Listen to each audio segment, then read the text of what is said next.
Constant ಆಗಿ ಕುತ್ಕೊಳ್ಳೋದು, ಶಾರೀರಿಕ ಶ್ರಮ ಇಲ್ಲದೆ ಇರೋದು, ಆಹಾರ ವಿಧಿವಿಧಾನದಲ್ಲಿ ಚೇಂಜಸ್ ಬರೋದು, ರೆಸ್ಟ್ ಇಲ್ಲದೆ ಹೋಗೋದು, ಮಾನಸಿಕವಾದ ಆಂದೋಲನ ಜಾಸ್ತಿ ಆಗೋದು, ಸರಿಯಾಗಿ ನಿದ್ದೆ ಇಲ್ಲದೆ ಇರೋದು, ಈ ರೀತಿ ಎಲ್ಲಾ ವಿವಿಧ ಕಾರಣಗಳಿಂದ ಸೊಂಟದ ಭಾಗದಲ್ಲಿ ವಾತದೋಷ ಅನ್ನೋದು ಜಾಸ್ತಿ ಆಗುತ್ತೆ. ಆವಾಗ ನೋವು ಅನ್ನೋದು ಕಂಡುಬರುತ್ತೆ. ಅದನ್ನೇ ನಾವು ಕಟಿವಾತಂ ಅಂತ ಹೇಳ್ತೀವಿ. ಕಟಿ ಅಂದ್ರೆ ಸೊಂಟ. ಶರೀರದಲ್ಲಿ ಯಾವ ಭಾಗದಲ್ಲಿ ಉರಿಯೂತ ಕಂಡುಬರುತ್ತೋ ಆವಾಗ ಆ ಜಾಗದಲ್ಲಿ ನೋವು ಬರುತ್ತೆ. ಉದಾಹರಣೆಗೆ ನೀವು ಕೇಳಿದಂತೆ ಸೊಂಟದಲ್ಲಿ ಆಗುತ್ತೆ ಅನ್ಕೊಳ್ಳಿ. ಏನಕ್ಕೆ ಅದು ಆಗುತ್ತಂದ್ರೆ ಯಾವಾಗ್ಲೂ ಕುತ್ಕೊಂಡಿರೋದು, ಮಾನಸಿಕ ಒತ್ತಡ, ವಾತಾವರಣ ಕಲುಷಿತ, ವೇಟ್ ಇರೋದ್ರಿಂದ, ಪೋಷಕ ಆಹಾರ ಲೋಪಗಳಿಂದ ಈ ಸೊಂಟದ ಭಾಗದಲ್ಲಿ ನೋವು ಅನ್ನೋದು ಕಂಡುಬರುತ್ತೆ. ಆವಾಗ ಸೊಂಟದಲ್ಲಿ ನೋವು ಬರುತ್ತೆ. ಸಯಾಟಿಕ ಕೃದ್ರಸಿವಾತಂ ಅಂತ ಹೇಳ್ತಾರೆ. ಉರಿಯೂತ ಅಂತ ಅರ್ಥ ಆಗುತ್ತೆ. ತೈಲ ಪ್ರಕ್ರಿಯೆ ಪದ್ಧತಿಯಿಂದ, ಅದರಲ್ಲೂ ಮುಖ್ಯವಾಗಿ ಹರಳೆಣ್ಣೆ ಅಂದ್ರೆ ಕ್ಯಾಸ್ಟ್ರಾಲ್ ಆಯಿಲ್, ಈ ಆಮುದಂ ಅನ್ನೋದು ಉರಿಯೂತವನ್ನ ತುಂಬಾ ಚೆನ್ನಾಗಿ ಪಾರಿಜಾತ, ನಿರ್ಗುಂಡಿ, ರಾಸ್ನ, ಸಹಚರ, ಅಶ್ವಗಂಧ, ದೇವದಾರು, ಬಲ, ಉಶೀರ, ಕಮ್ಮಿಪುರ ವೈಟಿ, ದತ್ತೂರ ಹೀಗೆ ಹಲವು ಎಣ್ಣೆಗಳನ್ನು ಸೇರಿಸಿ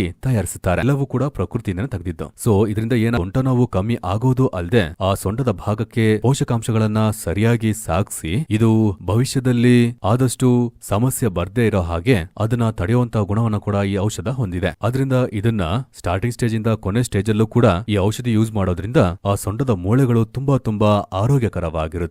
ಅದೇ ರೀತಿ ಸಿಯಾಟಿಕಾ, ಆ ಪೇನ್ ಕೂಡ ಈ ಔಷಧಿಯನ್ನ ಯೂಸ್ ಮಾಡೋದ್ರಿಂದ ಸಿಯಾಟಿಕಾಗೆ ಸಂಬಂಧಪಟ್ಟ ಹಾಗೆ ಅದರಿಂದ ಉಂಟಾಗುವ ಉರಿಯೂತ, ನೋವು, ಸಂಕಟ ಎಲ್ಲವೂ ಕಮ್ಮಿಯಾಗಿ ಆ ಭಾಗದಲ್ಲಿ ತುಂಬಾ ಚೆನ್ನಾಗಿ ಪೋಷಕಾಂಶವನ್ನ ಕೊಟ್ಟು ರಸದರ್ವೆಗಳನ್ನ ಅಲ್ಲಿಗೆ ಸಾಗಿಸಿ ಆ ಮೆಡಿಸಿನಲ್ ಪ್ರಾಪರ್ಟಿಯಿಂದ ಆ ಉರಿಯೂತ ಅನ್ನೋದು ಕಮ್ಮಿ ಆಗುತ್ತೆ. ಸಯಾಟಿಕಾ ಪ್ರಾಬ್ಲಮ್ ಬಂದಿದೆ. ಸೊ ಸಯಾಟಿಕಾ ಪ್ರಾಬ್ಲಮ್ ಅಂದ್ರೆ ಕೊಂಡ್ರೆ ನೋವು ಆಗೋದು, ಎದ್ರೆ ನೋವು ಆಗೋದು, ಬೈಕ್ ಮೇಲೆ ಹೋದ್ರೆ ನೋವು ಆಗೋದು. ಸೊ ನಾನು ಫೇಸ್ಬುಕ್ ಅಲ್ಲಿ ನೋಡ್ತಾ ಇರಾಗ ಇದು ಬಿ ಬೆಟರ್ ಸ್ಪೈನ್ ಯೂಸ್ ಅಂತ ನಂಗೆ ಕಾಣಿತು. ಸೊ ಅದಕ್ಕೆ ಬಿಟ್ಟು ನಾನು 1 ತಿಂಗಳ ಯೂಸ್ ಮಾಡಿ ನೋಡಿದೀನಿ. 1 ತಿಂಗಳಲ್ಲೇ ನನಗೆ 30 to 40% ರಿಲೀಫ್ ಆಗಿದೆ.